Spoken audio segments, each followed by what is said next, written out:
Good afternoon, everyone, and welcome.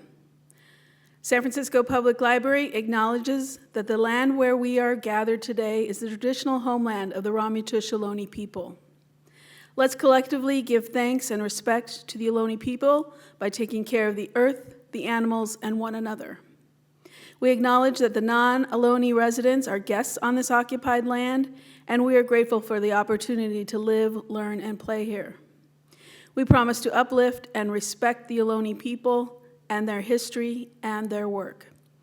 Special thanks to the unseen SFPL staff whose labor makes all of our work possible: media services, custodial and building maintenance, and our security team. None of this would be possible without them. Thank you all for joining us today for a very special interactive lecture performance based on the new book, Silencing the Drum: Religious Racism and Afro-Brazilian Sacred Music. We're honored to have Dr. Umi Vaughan with us. Dr. Vaughan is an independent artist, scholar, and former professor of Africana Studies at California State University, Monterey Bay.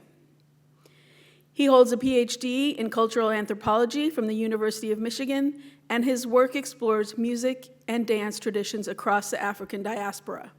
He is also the author of 2 acclaimed books on Cuban music and culture, and today he shares his latest work co-authored with Dr. Danielle Boaz. Today's event will feature a dynamic presentation and conversation about Brazil's rich African heritage and the challenges faced by African Brazilian sacred music, brought to life with live drumming, song, and dance. After the performance, book sales and signing will continue just outside the Corette lobby. We'll see you out there. Thank you, everyone. Please welcome Umi Vaughan.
The drum speaks.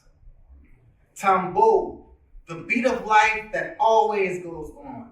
Percussive spirit of sound.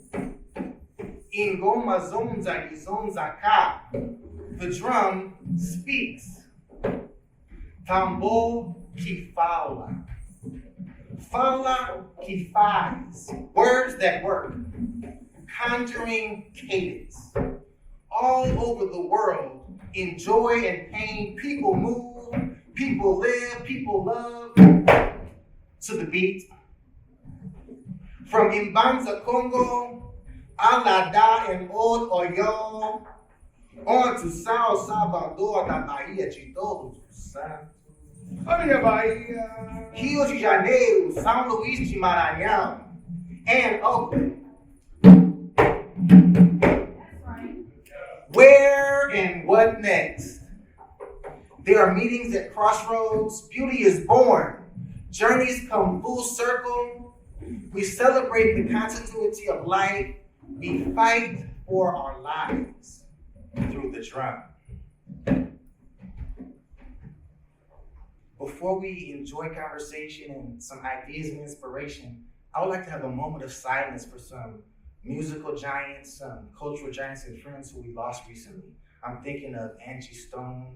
I'm thinking of Roy Ayers, Roberta Flack. I'm thinking of our great friend, Rashad Pridgeon, Soul Nubian. I'm thinking of all the loss that the world is experiencing right now, from Gaza to our own personal lives. Let's have a moment of silence in honor of our own capacity to resist and, at the end of all things, to love. Moment of silence.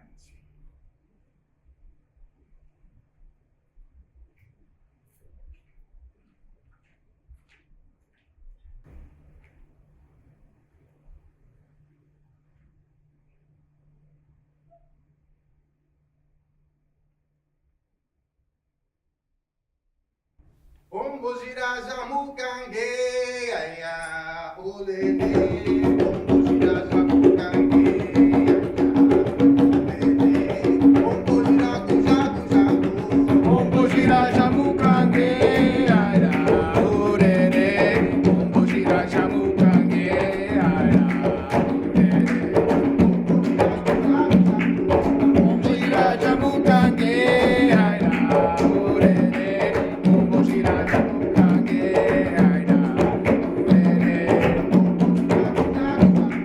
Bombo gira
In September of 2008, a religious community outside of Iturama, one of the main cities of Minas Gerais state in Brazil, they were hosting an initiation ceremony.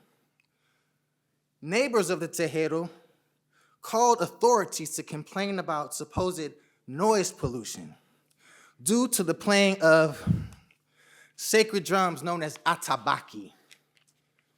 The drums that we have here represent those three drums. The one that is officially an atabaque is this one.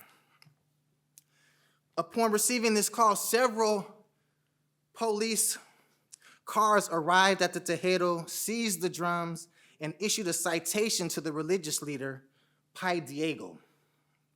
The devotees were unable to complete the initiation ceremony underway, which cost them about $20,000 US in wasted food, wasted ceremonial clothing, and fees for ritual officiants.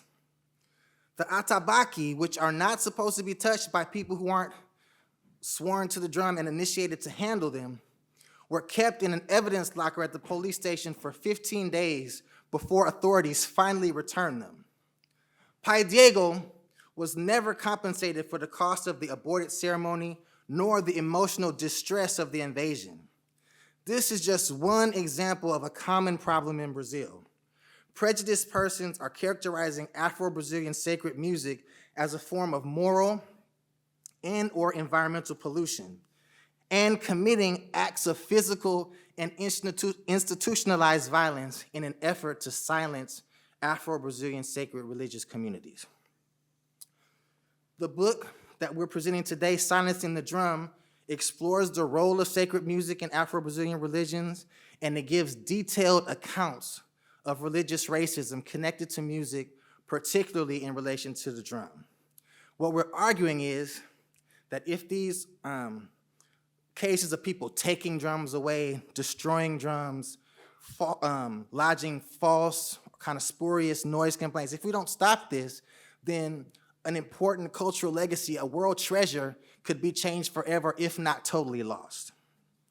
So what we're gonna do today, For those who don't know, we're going to talk a little bit about candomblé as a religious philosophy and practice, and then we're going to hear some of the drum rhythms that really support the practice itself. Okay? Let's give a round of applause for my co-author. She's not here, Dr. Danielle Boaz. Dr. Boaz is a lawyer and historian at the University of North Carolina at Charlotte. If you check out the book and look on the back cover, she maintains a database that logs and categorizes by location and type all instances of reported religious racism against candomblé and other Afro-Brazilian religions. What we found in our research is that over time, the specific state authorities, whether Portuguese colonial authorities or dictatorship time government or more recent Bolsonaro governments, recent authorities, laws, and mechanisms have shifted, but the energy and end goal of oppressing Black folks and eradicating their music and religions has remained eerily consistent. How many of us here know about candomblé? Raise your hand if you know about candomblé. Beautiful. So then we know that candomblé is a religious tradition in Brazil that takes important elements from various African sources and recombines them with indigenous sources with some influence from Portuguese or from Catholic principles as well. Enslaved people from the Bantu region of West Central Africa, nations such as the Democratic Republic of Congo, Gabon, Congo, Angola. People from this area arrived in Brazil as early as the start of the 1500s. These people would form what's called the Candomblé Angola nation. Can you say that? Angola. Candomblé, as the word itself comes from Kikongo or Kimbundu and means black, preto. So Candomblé, black, became the name of these reimagined African religions in Brazil. The 18th century saw Bay-speaking people from the empire of Dahomey arrive. They formed the Candomblé Jeje nation. Can you say that? Jeje. In the early 19th century, the effects of civil war brought people from the Oyo Empire and surrounding territories in the modern-day nation of Nigeria to Brazil, and they founded what's called the Ketu nation. Can you say that? Ketu. Okay? Each group maintained connections to languages, musical practices, and rituals brought from Africa and adapted for use in Brazil. In some cases, African deities and ideas get disguised and influenced by Catholic ideology and symbols, as well as blended with indigenous ones. So you have an Orisha, like the one Shango from Nigeria, known to represent justice, the king of the drum, the king of magic, gets hidden behind San Jerome or San João in Brazil, right? Gary Edwards and John Mason, two of my favorite mentors, list several basic beliefs of the Yoruba people, which fit more or less to describe the beliefs and practices of each of the three Candomblé nations.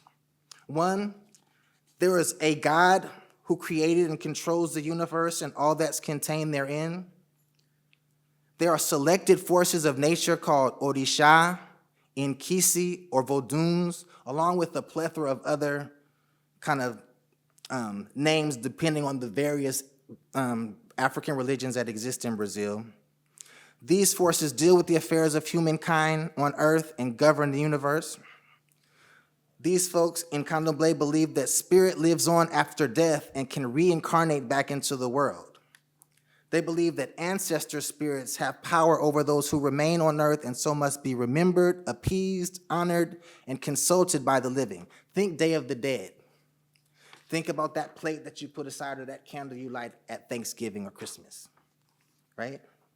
They believe in divination, that is, communicating with ancestors, spirits, divinities, or other sacred entities using mediumship or rituals, employing tools such as seeds, nuts, chains, shells.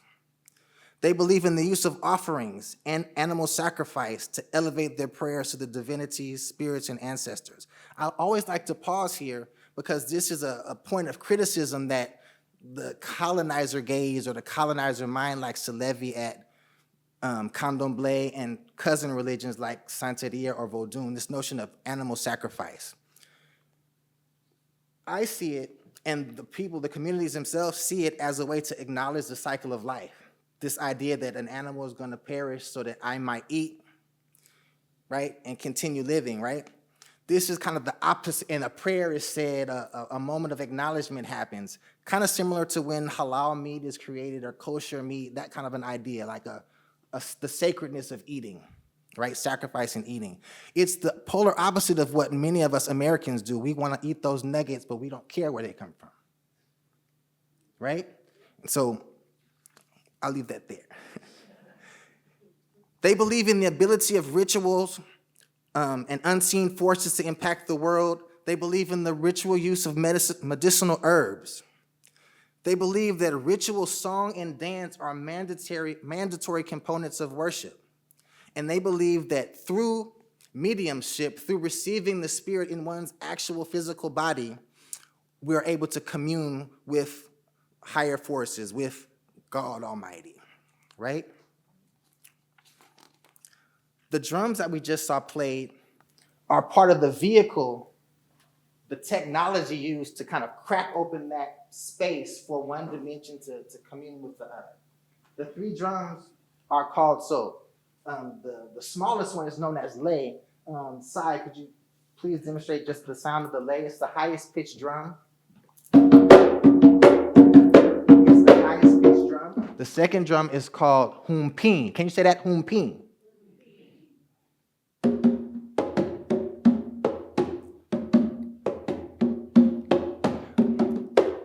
A little bit lower of a pitch drum. The lead drum in this case is known as hum. Can you say that? Hum.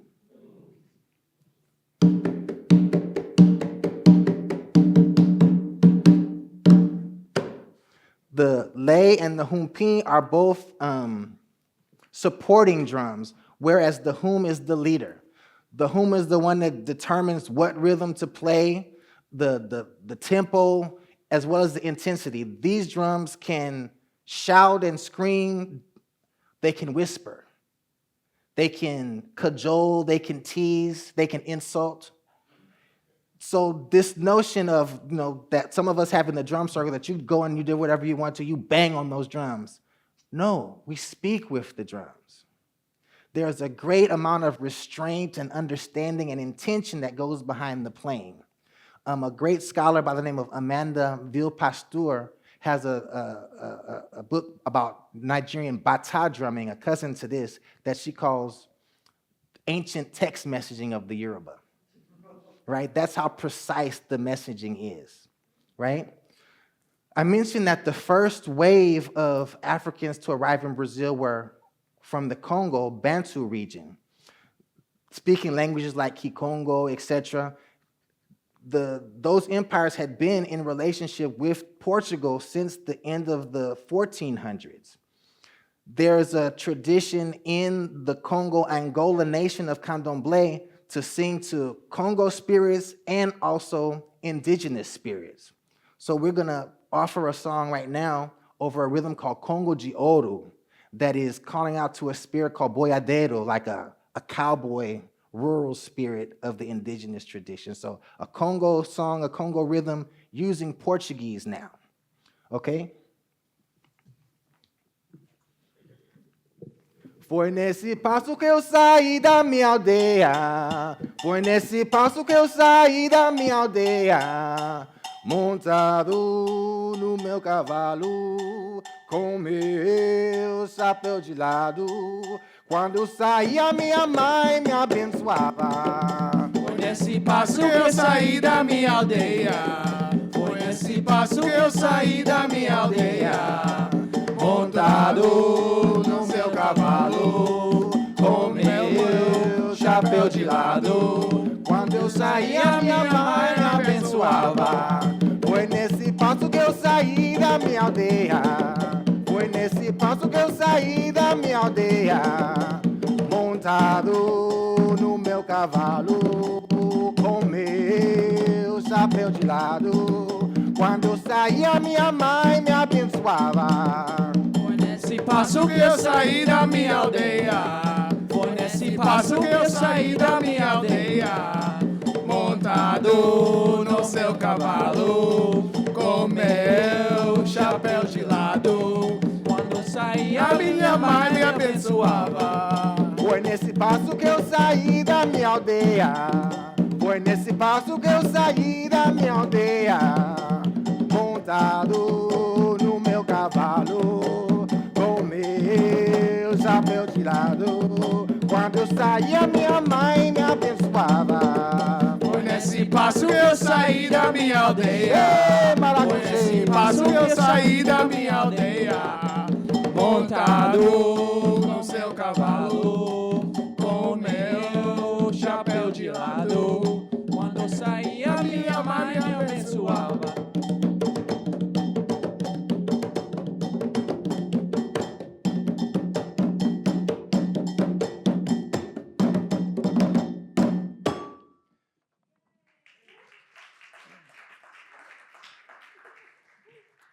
In the Jeje context, and also in the Ketu context, these ceremonies where the drum is played and people come to receive the drum and be healed, they call those shire, which comes from a Yoruba kind of contraction to do good, to work good, shire, okay? The spirits come and possess certain adepts who serve as mediums who communicate with devotees. They offer advice on how to solve problems, whether economic, social, physical health problems. And it's a really beautiful thing. Sometimes probably misunderstood, but if anyone's ever been to a black church and seen somebody catch the spirit that's similar, if anybody's ever been to Egypt and seen some of the Sufis swing and sway and, catch the spirit that way, very similar kind of ideas, right? Because of the well-being that the drums generate, from colonial times on to the present, to attack the drummer has been a kind of first move in the playbook of how to sweep black people off of their feet.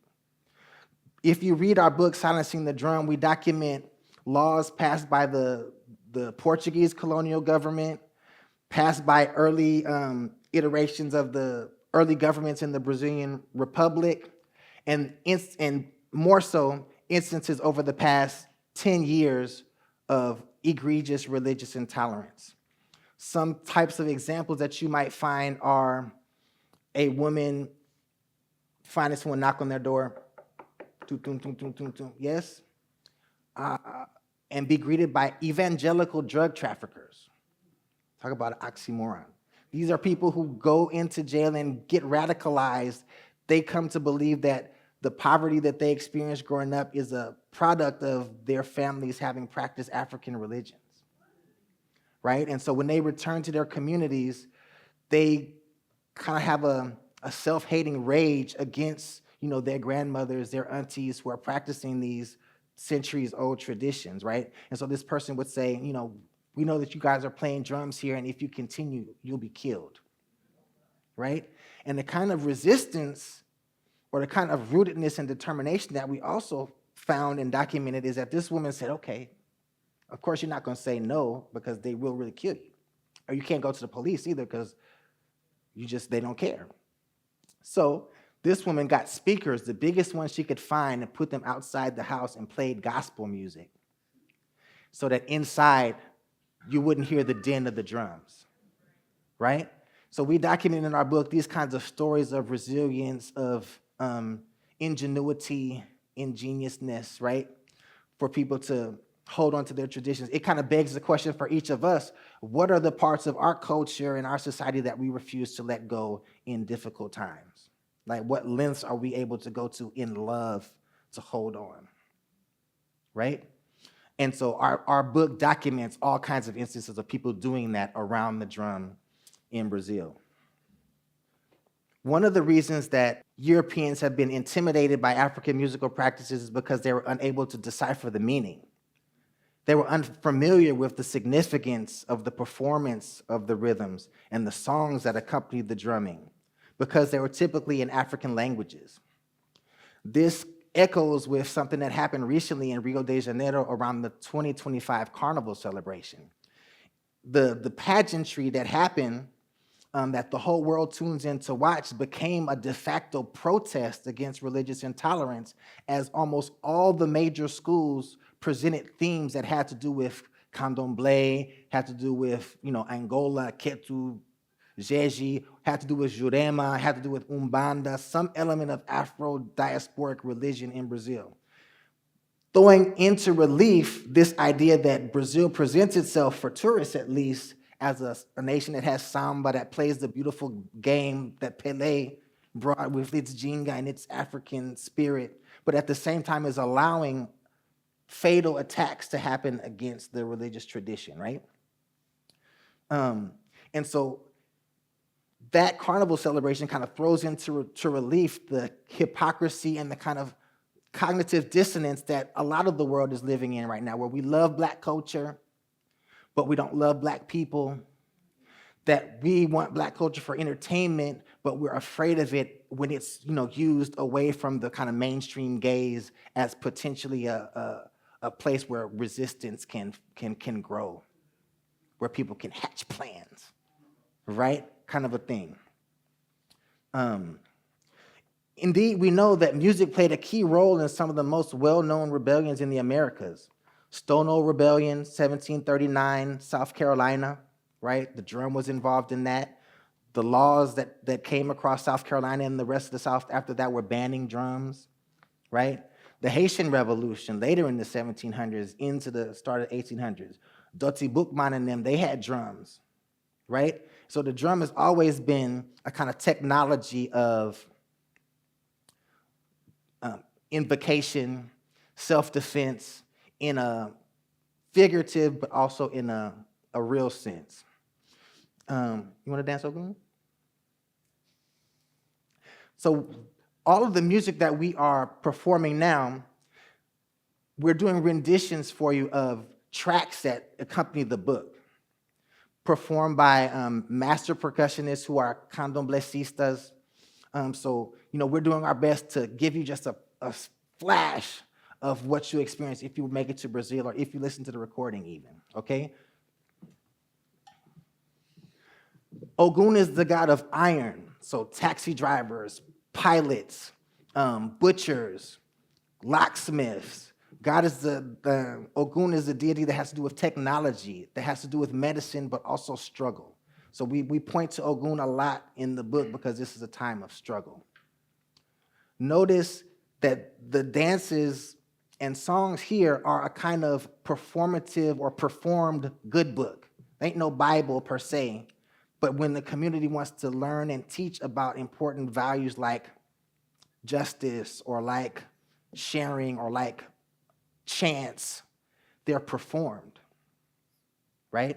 And so notice the dancer that we're gonna bring out, he's gonna be giving gestures that represent a machete to open the way, to lance an infection so the infection can come out and you can be healed again, right? So these are instructive poems in motion. Shalare ogun oni de oregede ogun oni de okoro oni de oregede Shalare ogun oni de oregede ogun oni de oregede Shalare ogun oni de oregede ogun oni de okoro oni de oregede Shalare ogun oni de oregede oni de okoro oni de oregede Shalare ogun oni de oregede oni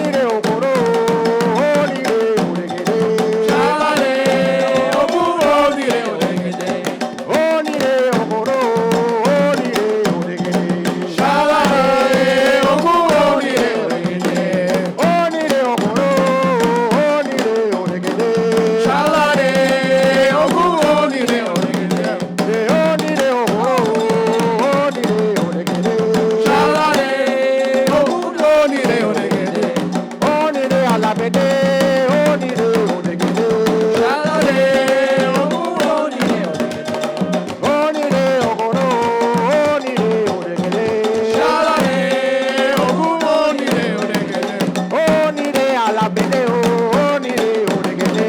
Shalare, ogu onire oregede. O nire ogoro o nire oregede.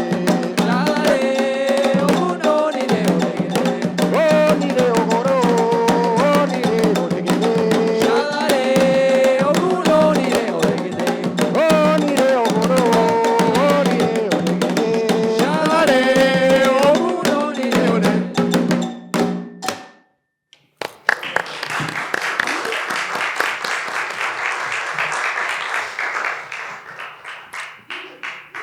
Yes, yes. Samad Rahim Guerra.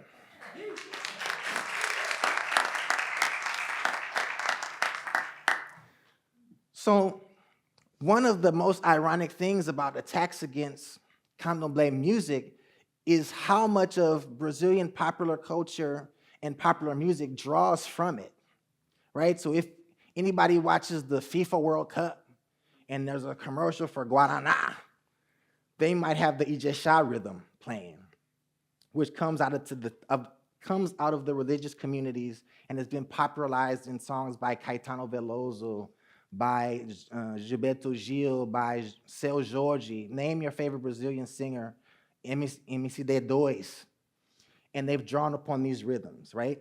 And so what would happen if people stopped having access to those spaces to learn percussion? Brazilian music artists like Carlinhos Brown, who wrote the foreword for our book, who's a percussionist and composer, we would never have artists like him, right? One of the things that we draw attention to in the book is this tension. Brazil is shooting itself in the foot by allowing this music to be attacked. We also point to the extreme virtuosity that the musicians of candomblé demonstrate. Each musician, each drummer, especially the lead drummer, weaves his style over a long apprenticeship by taking a little bit from this instructor, a little bit from the other instructor, listening somewhat to the ancestors, making some mistakes, and kind of creating what will be their unique voice on the drum. So we're gonna kind of demonstrate that a little bit now. But before we do, I wanna teach a song that we'll sing together. The first part of the song goes, Iye, Ye shoro do. Iye, ye shoro do.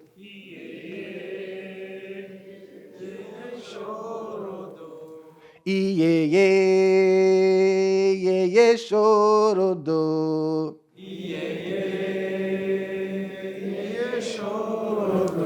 So these songs happen in a kind of call and response thing, right? What I'll sing as the lead for now is different from what you guys will sing. You guys are going to sing that, and I'll sing something different. Iye, ye shoro do. Oh no ma, fe shoro do. Iye, ye shoro do. Okay. So now Robert and I are going to demonstrate just some of the different licks that happen on the main drum.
yeah, yeah, yeah. Oh, yeah, yeah, sure do.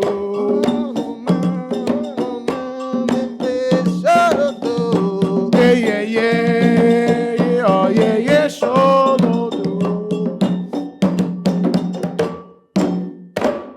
Epa.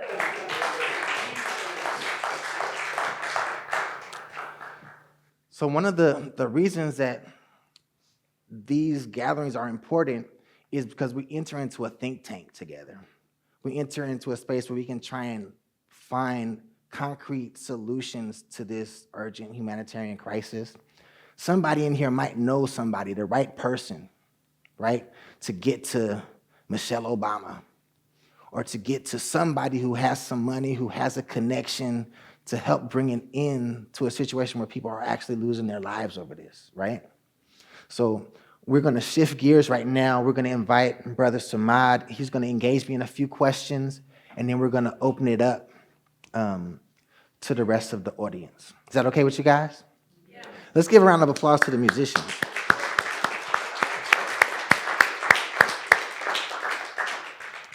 I think they're gonna bring some chairs out here for us. It's a pleasure to be here. Yes. What a momentous occasion. I do want to add, so when I arrived here, I didn't know this, but it is this brother's 50th birthday today. Yes. So what a momentous occasion. Man, you guys are a great gift. Thanks for coming out and celebrating with me. Mm-hmm. Absolutely. Thank you for bringing us together. Thank you for your work.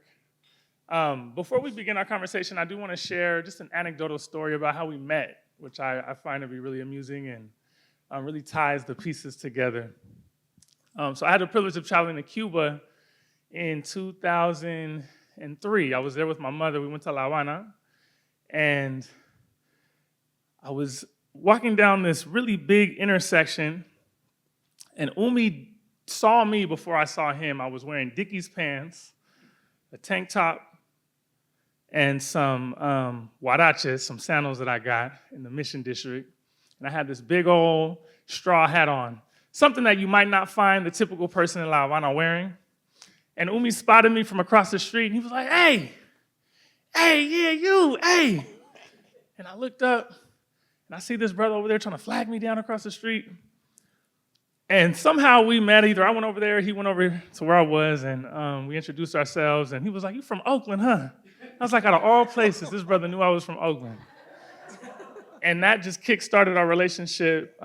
It turns out that he knew my mother. My mother is very much a fan of Umi's family legacy. If you don't know, Umi is the brilliant son of Deborah Vaughan.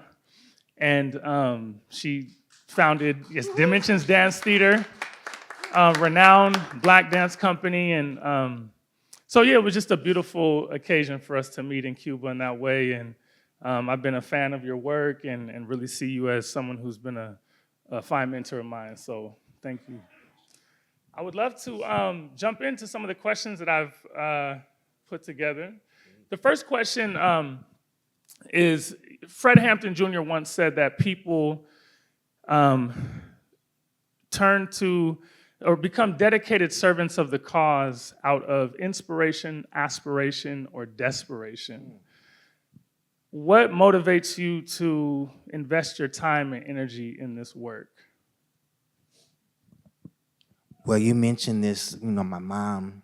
So I grew up, going to rehearsals and, between drummers and sitting on dancers' laps and stuff and hearing the laughter and kind of understanding the warmth and the power of what they were doing. I didn't know, but I could feel that it meant something important. The way that people would hug her and people would be smiling in the audience, that it was more than entertainment.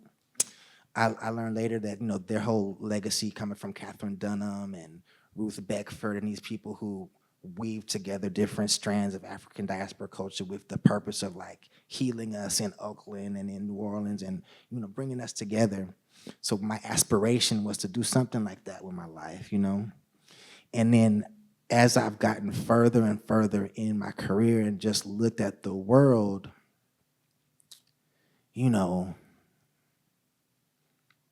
it's a way to fight, you know what I mean? It's like, to fight for the right thing. We look around the world and we see so much just not the right thing happening, you know what I mean? And so to have gatherings like this or have a book where I try and put together some truth, you know what I mean?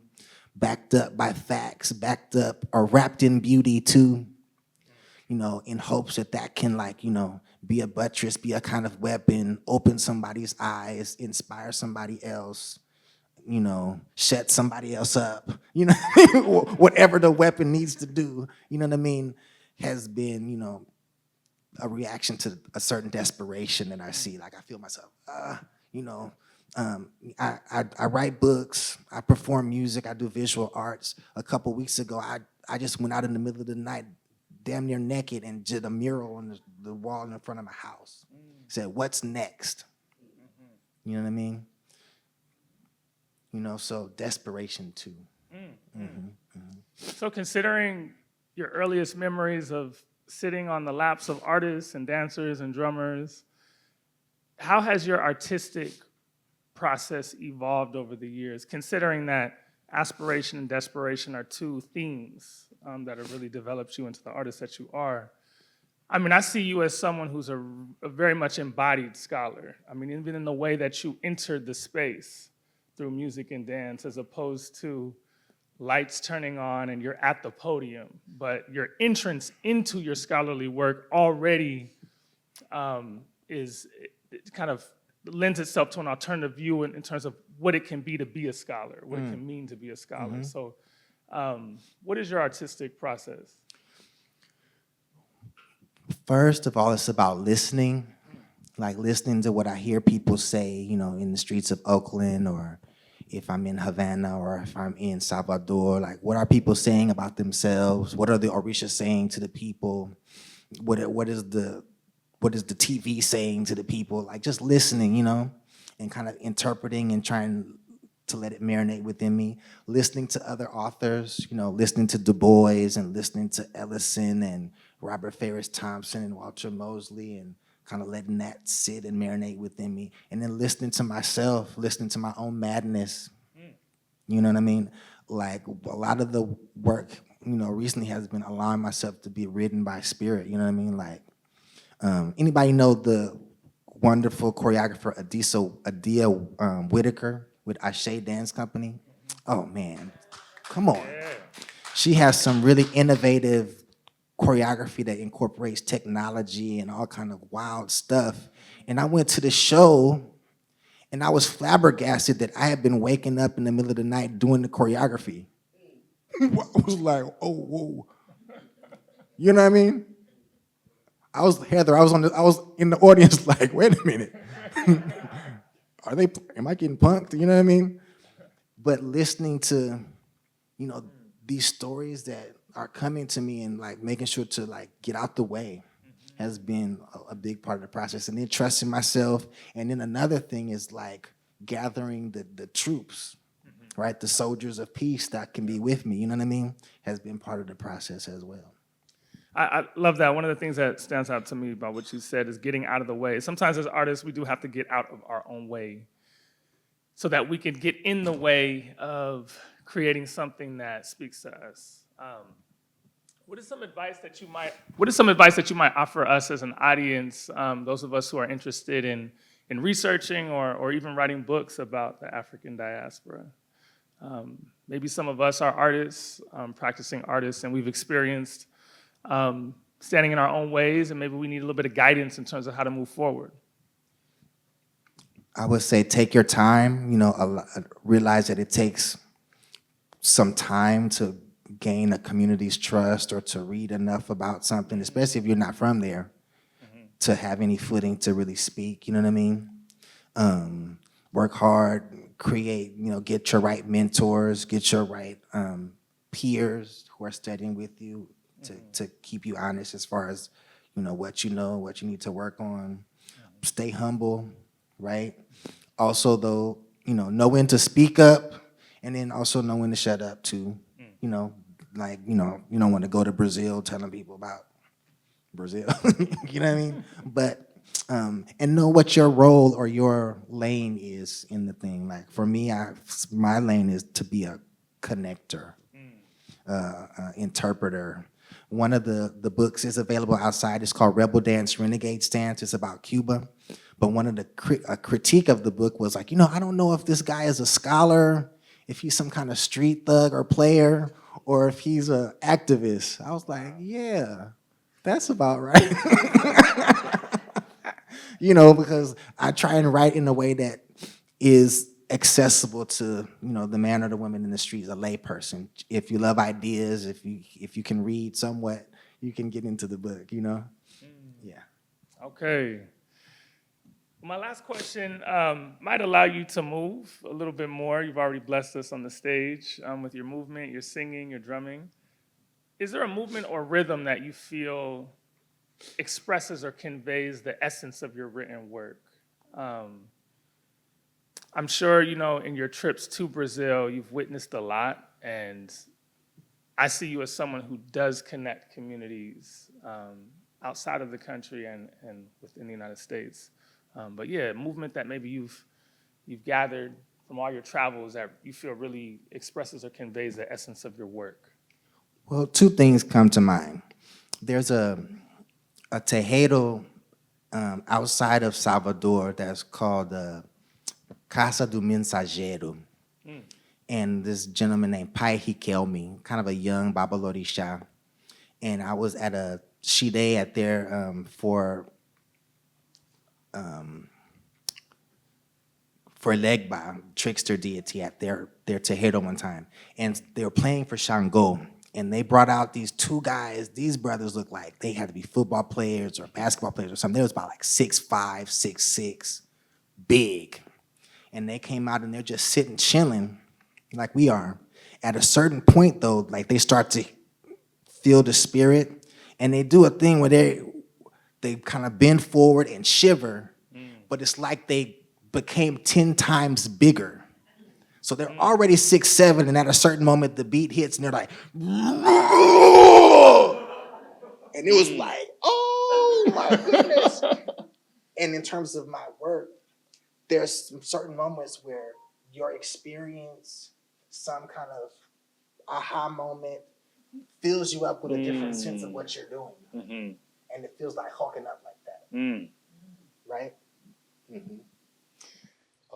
Oh, I'm sorry. No, beautiful anecdotal story. I think one of the things that I'm hearing you say is, or even ask, is what hulks us up? What is it about our culture, our song, our dance that hulks us up, that gets us amped up? And it looks different across different cultures. Thank you. Thank you. So now we can have some questions from the audience. Sound okay? Go ahead, brother. You have a question? So I have more of a comment. So today's my 49th birthday. Wow. Okay, Yeah. And my Congratulations. dad was a santero, and I'm from the Caribbean. So Bless Earthstrong, soy un brother. tamborista también, so I feel like Bless we're kin Earthstrong, that bro. way. Blessed Earthstrong to you. Yeah, give thanks, brother, give thanks. But I just wanted to say you made two particularly relevant points as far as the attack on the culture and the seizure of the drums, right? And for my culture, one of the examples of that is the development of the cajon, right? Because they weren't able to play, so they'd be sitting on their boxes that they collect their fruits and vegetables, orange crates or whatever, and they'd be playing. And when Master came along, we're just, here working, we're not playing. So that's a particularly relevant point. And my dad was a santero also, and I always saw the ritual sacrifice, because it would happen in my home growing up as a celebration of life, which is really important. Because the Haitian Revolution, right? Yeah. Was a way that they used. So the Cuban Revolution, they employed a form of psychological terrorism against the powers that be, and that they knew how to work the plants and the herbs, right? And then Massa would all of a sudden come down with a certain disease or a certain sickness, and they didn't know where it was coming from. So they turned around and took that practice and demonized it, if you would, right? So their portrayals of one of the greatest evils in modern history, took the people that were fighting against it and then flipped it on that and made that a form of devil worship and evil, right? So that's particularly relevant in today's political climate as well. Right. Because that's going on right now today in politics. Where freedom fighting becomes illegal, right? Right. So I just kind of wanted to make that connection. I feel like those 2 points you made were really, really relevant points. Gracias, mano. Ya tú sabes.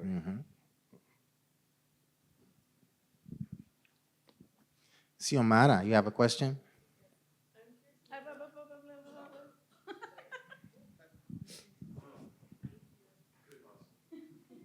Hi, I'm curious more about your interaction with the music, with the dance, with the drumming.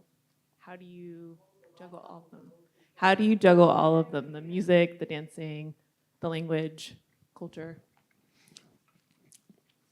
I first went to Brazil in 2007. I'm a member of the Caribbean Studies Association, which usually has its meetings on islands like San Andres, the Colombian island, or TNT, or at UE in Jamaica or somewhere, or Rio Piedras in Puerto Rico. But sometimes they have them in kind of Caribbean tangential spots like New Orleans. And in this particular year, they had it in Brazil. And my dad and I went. We had a chance to meet Mike Stella. There's a great story where, this Mike Stella's like, the Pope is like the white male Mike Stella. That's her spiritual, And she was telling my dad, oh, you have a beautiful spiritual aura. And my dad is an ingenuous guy from Compton. He said, yeah, so do you. It was beautiful, but it was an introduction to Brazil, this beautiful spiritual place, I determined to learn Portuguese. I already spoke Spanish, so I studied. I went back the next summer. There were some members of the group Ile Aye living in the Bay Area, and I asked them who should I study percussion with, and they introduced me to the great Mario Pam. He is one of the musical leaders of Ile Aye. He was the musical director of the recordings that accompany the book. And so he and I brought him here in 2014 and again in 2017 to do a project with John Santos and myself called Drum Talk, Rhythms from Cuba and Brazil. He's gonna be the musical director of a secular music program, project that I'm doing called Gringo Magia. We're doing samba and kind of world music. And so, these musical connections have just been going on since 2008 and getting stronger and stronger. I'm practicing and, putting in my 2 cents. And so just it's been cooking up. So that's how it all kind of blends together, Languages is one of the things that I love. Those first moments when a new way of speaking starts to roll out natural is ecstasy. You know what I mean? The next I want to get Walla for Yoruba. Another question. I do have a question from a card. What is the best song to sing that brings inspiration to work to fight against oppression in the world? Oh man, I wouldn't know the answer to that. That there's so many songs, so there's no right answer to that. The answer that I would offer is the Shalade Ogun Onire, the Ogun song. Any song for Ogun could work. Also, the Orishas offer, the kind of straightforward, obvious meaning and value, but they also have like, surprising aspects too. So Oshun, who is a feminine deity associated with the river, with sweetness, with fertility, with commerce, is also a warrior in her own way. There's a story in which, Ogun has lost his mind in the forest and they send her to kind of chill him out with honey. Or there's another story where a fight is happening and some people are fighting with machetes or some people are firing arrows, etc. Oshun uses the mirror that at one moment she might use to reflect upon herself. She turns it and catches the light of the sun and blinds people and wages war in that way. So, there's so many songs that's like a trick question.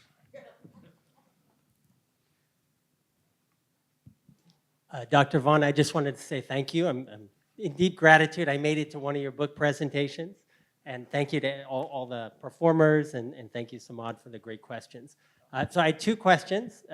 One was, I followed some of your research work, and you have this, it's like deep investigation, right down to the bottom of the ocean or the center of the earth. You go in deep, and you brought traditions from Oakland to share. You went in deep into Cuban culture, really deep, and for those of us who follow your research, just some gems sometimes that you can't find other places.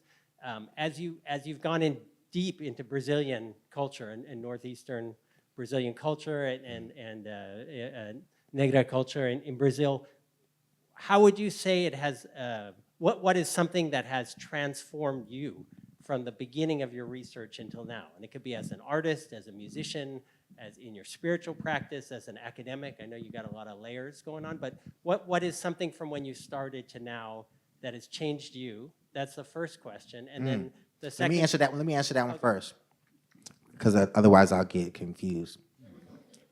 That's a great question. I think that the idea that there's so much to know that you can't know it all, and that's okay, right? So, for example, having learned Cuban Batá and gone through all that kind of stuff, then to step and get with these, Ogans and Alabés in Brazil, you know what I mean? They're like, hey, you want to do that? I'm like, oh. But still be able to play with some, with some heart, with some presence, you know what I mean? Like, not get scared away, because you're not gonna never master something, but just kind of surrender yourself to be able to participate and confident that you can, with a good intention, always have something to offer, has been something that's been kind of a relief and a gift for me. You know what I mean? Like, you don't have to be the muckety of mucketies in order to be useful for the battle. You know what I mean? So yeah. So what's the second question, Baba? And the second question, so I'm also from a diasporic culture, different one, but I got people all over the world, and wherever I go, I always find my people. So as the American cousin, right, in the African diaspora, what in the circles that you're running in, what is your, how are you treated? What's your position? What's your place? How do you? Yeah, Yuri, that's a wild question, and it shifts. You know what I mean? Sometimes, you'll be the brother who has, from a university platform or from just an American economic standpoint, a little bit more access or a little bit more pull to help make something happen, and that's welcome. I'm always down.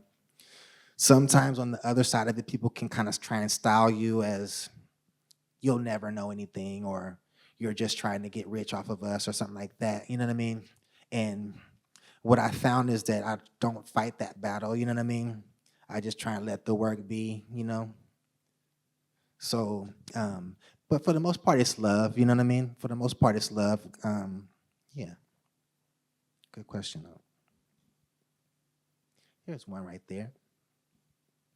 The persecutors in Brazil call themselves Christians. Yeah.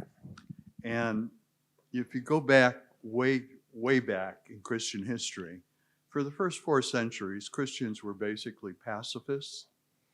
The Romans didn't try to recruit them too much to the army or anything like that because they knew that.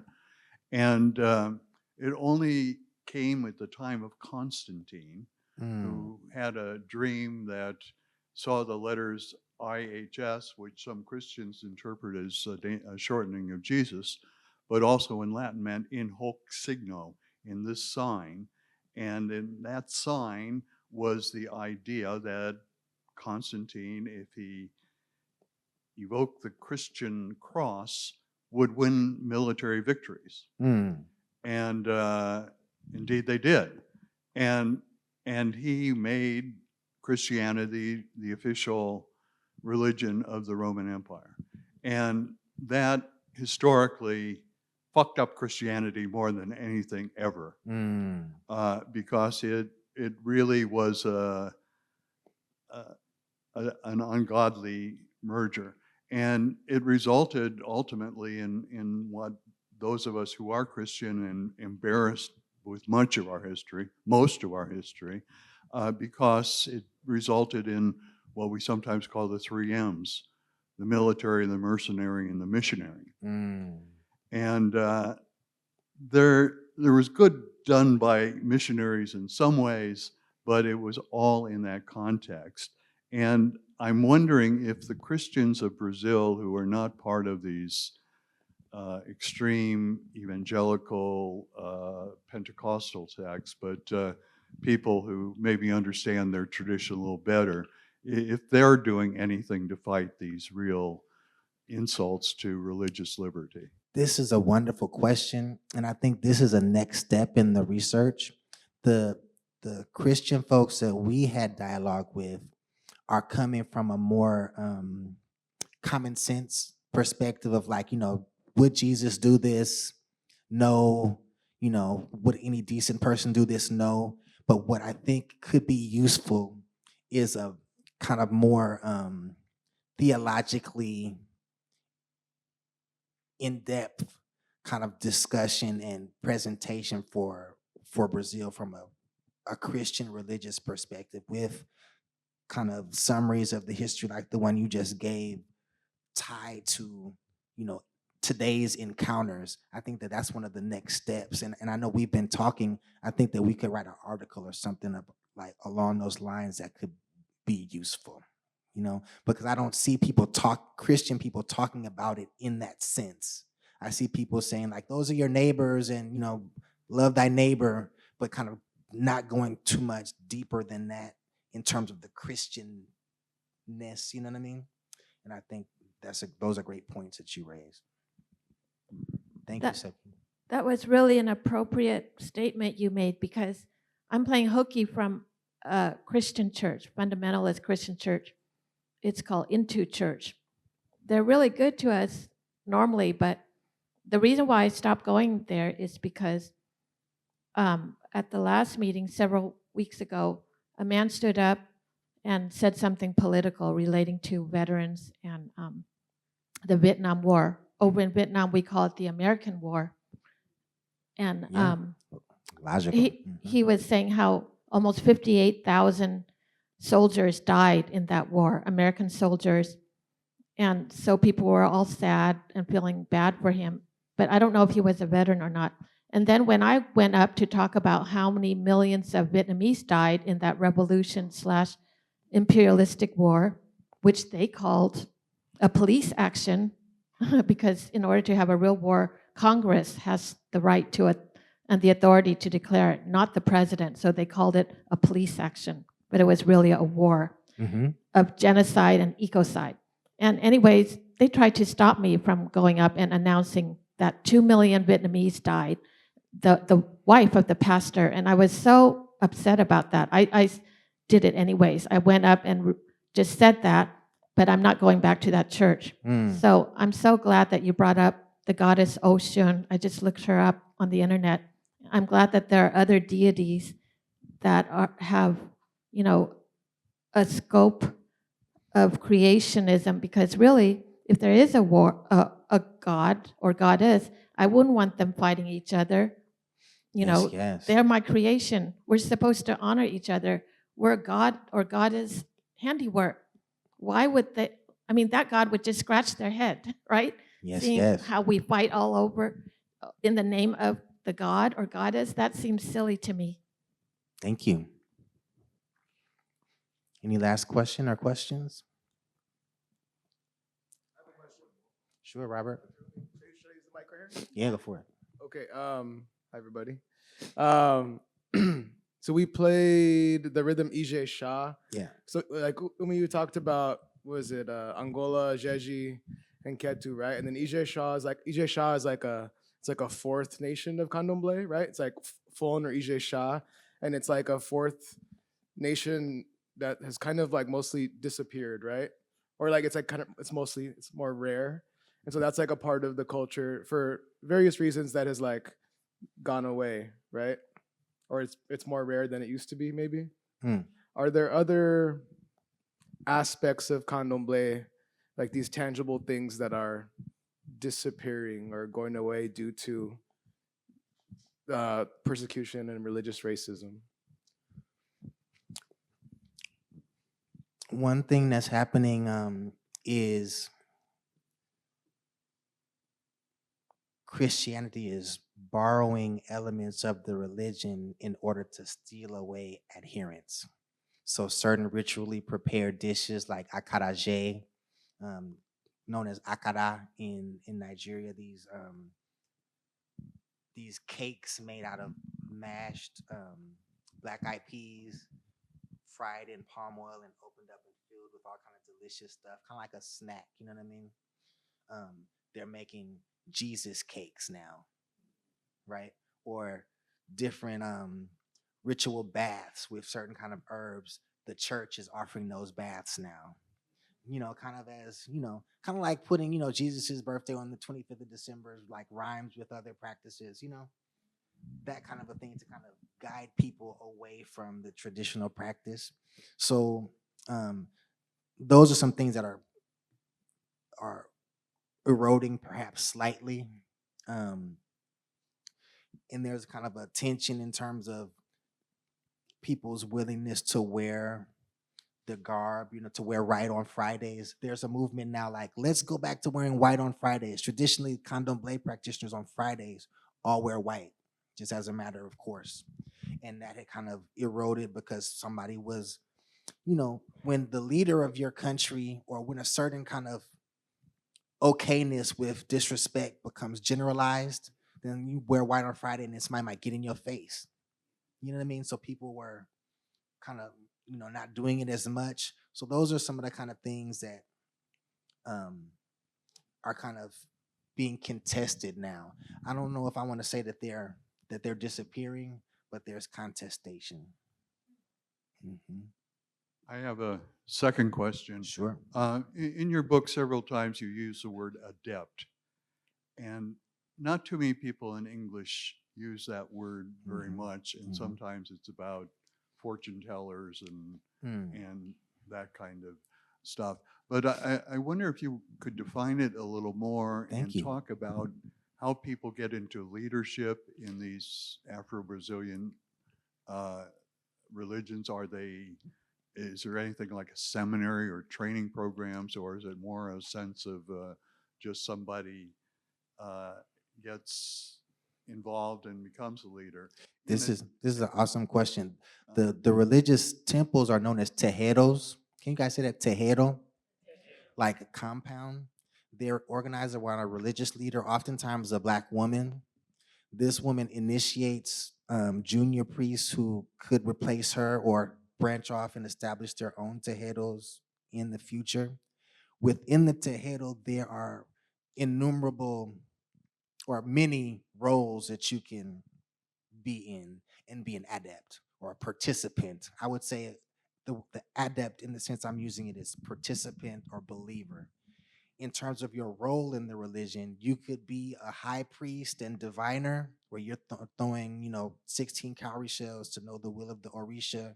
You could be a master sacrifice artist, where you know how to wield the knife and take the ritual parts of the animals and prepare them and present them to the Orisha. You could be the master cook, who takes the parts of the animal and prepares the ritual meals.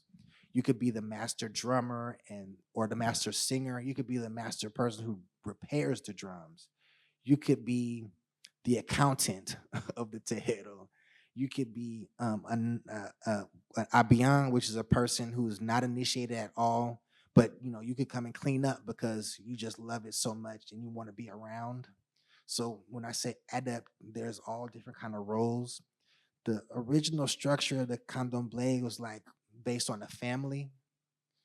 So originally it would be in the tejero, kind of like the cabildos in Cuba.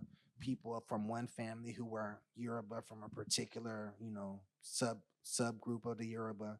But then as generations passed, somebody who was Dahomey might just marry into that family or just by interest gravitate. White folks or mix, with white folks would become involved in the tejeros because of love, because of interest.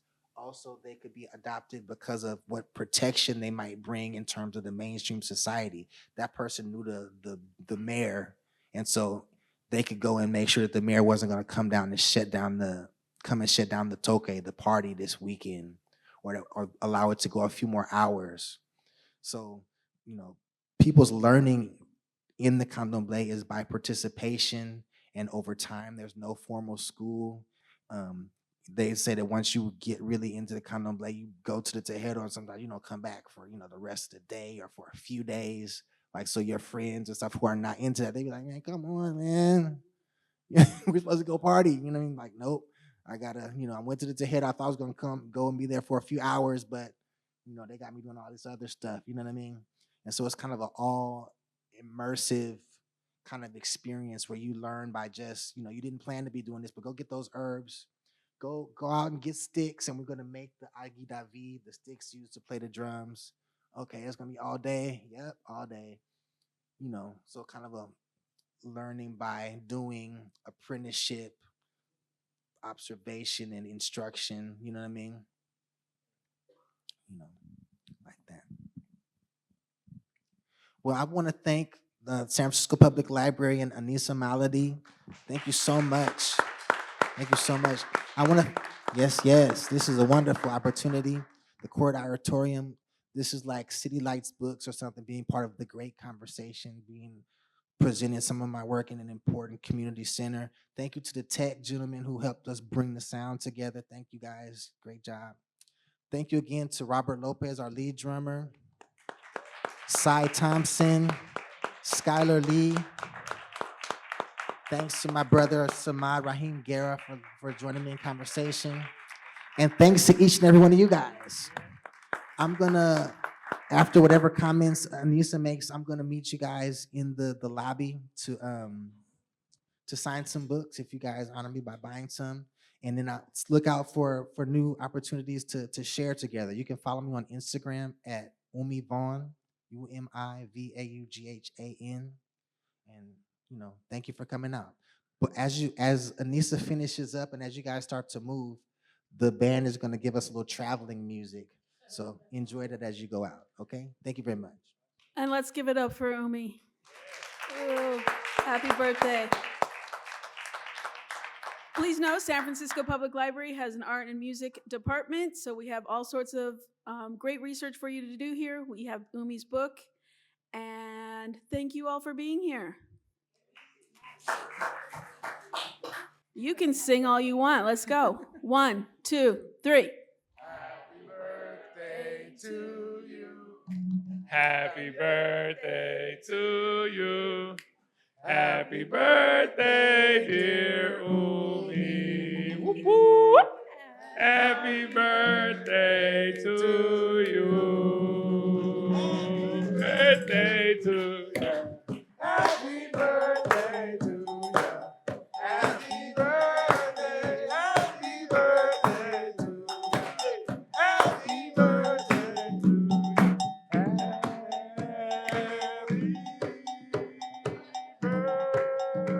It's your birthday. Hey, hey.